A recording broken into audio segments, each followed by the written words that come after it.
Graham, in terms of play calling, when you and Clay first met up before you took the job, was it clear to you that that would all fall to you, or is that something where you guys have collaborated somewhat, or? No, he made it clear that he would let me just call it, and I think if you ever want any kind of rhythm and stuff, he's got to let you do that, and so that was clear. And then during the week, he sits in and he watches, and he helps with game plan and stuff like that. So, he's a great asset to have. He's obviously coached offensive football for a long time, but when it comes to game day, he just lets us do our thing and lets us try to go execute and play fast. And like I said, he's been great about always saying, for a play call, I know you got to get in a rhythm, and so between series we can talk or whatever if you got questions, but when we're rolling, just go do it. So that's been, it's been fun, and like I said, I think that's probably the best way to do it, in my opinion. Did you make every call in that game and every play that was called? Yeah, I called them all. Kind of take us through the adjustment you had to make once you realized how they were going to play you and how they did drop an 8 and committing to the run from that point on. Well, we knew they were probably going to drop 8, you know what I mean? And so, we knew going in we needed to run the ball well and needed to be physical. And I thought they did a really good job, honestly, of being physical, and they deserve a lot of credit for that. I thought the D-line really did a good job, and if you're only going to have 3 down there, they've got to really do a good job of holding points and stuff like that. And if you go back and watch on the plays where we had good runs, we usually moved the down linemen, you know what I mean? And on plays where we struggled, the D linemen kind of held their own. And like I said, you got to give them credit; they did a good job of holding their own. But like I said, going in, we knew that there was probably a high possibility we were going to have to do that. After Kedon threw his second interception, also you try to let him get settled in and try to take some off of him. And like I said, I think at times we did a good job. They did a good job too, honestly. I think they had a good game plan against us, and we had long fields most of the night. And if you got long fields, you got to play pretty good to go score if they're not going to give explosives. And I think that was probably the game plan, is take away explosives. And they did a pretty good job of it, like I said. And I thought at times we really did a good job moving the ball as well.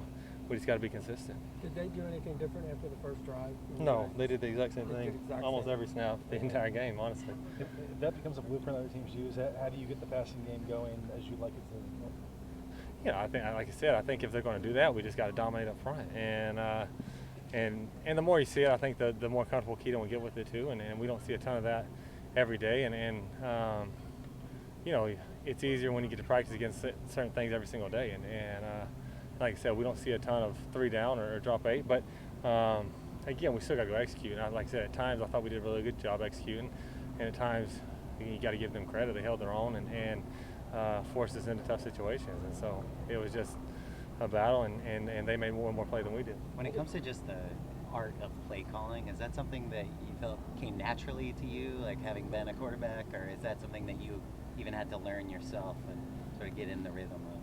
I think that you always are learning, and I think probably the biggest thing that I learned from year 1 in North Texas, year 2 in North Texas, was call plays that quarterback likes, not plays that I like. You know what I mean? And so, my first year in North Texas, I felt like I called all the plays that I liked when I was a player. You know what I mean? I'm like, man, I would light this up if they called this for me. And then, you got to figure out that I'm not the one lighting it up anymore. You got to make sure that the quarterback likes it. And so I think probably from year 1 to year 2 at North Texas, that was probably the biggest adjustment, and probably the biggest learning curve I had ever as a play caller. But as you go, I think you always learn, and you're always evolving, and you're always trying to improve. But I think that was probably the biggest lesson I ever learned calling plays was, really figure out what does that quarterback execute at a high level.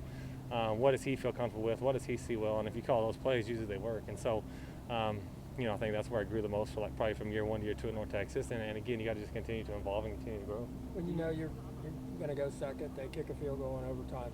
When do you decide we're going to run the ball first couple of plays? How does that decision get made?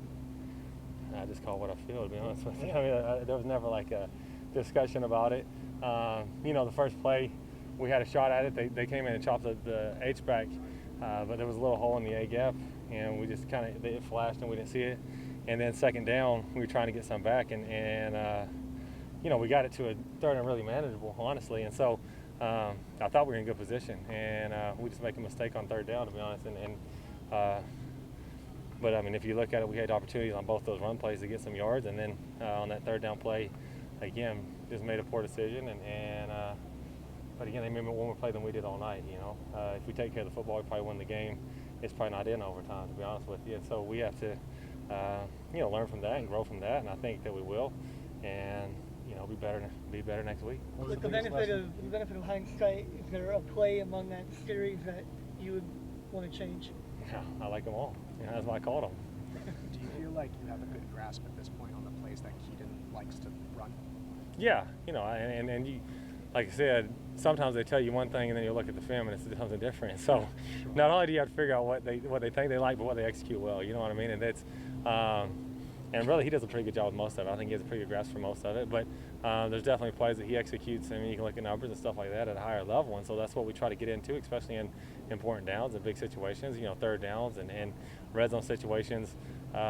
When we need a play, I usually try to call something that I know one lines up well against their defense, but also at the same time something that he really likes and he sees well and he executes well. And like I said, that's usually, even if you make a bad call, if the quarterback likes it, somehow it works. You know what I mean? And that's my experience as a player and as a everywhere I've been, plays that the quarterback likes, somehow they always find a way to work. And so you try to get those. What was the biggest lesson for him coming off that game, and your message to him?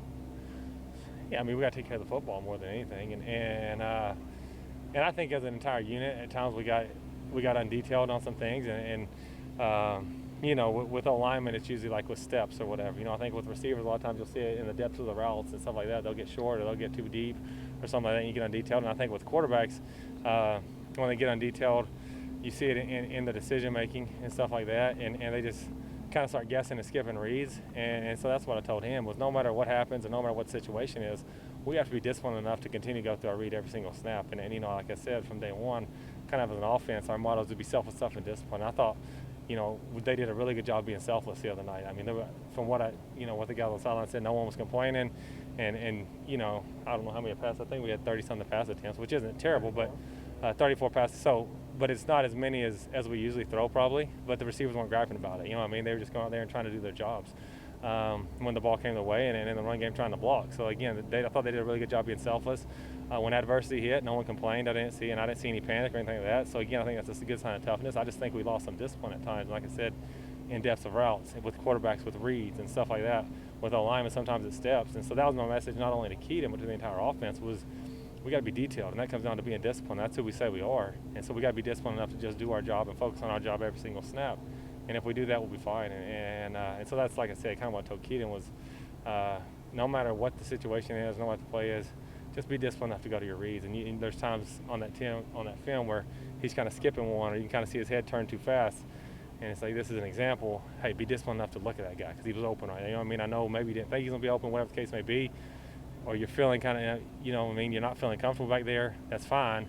Be disciplined enough to go through your reads. And if you do that, you'll be fine. And like I said, he's going to be a special player. And he's a youngster, and sometimes you're going to make some mistakes. And no matter how old you are, you're going to make some mistakes. Matt Ryan's been in the NFL for 30 years or whatever, and he probably made some throws last night he wish he had back. It doesn't matter who you are or how long you've been playing. There's going to be plays you wish you had back.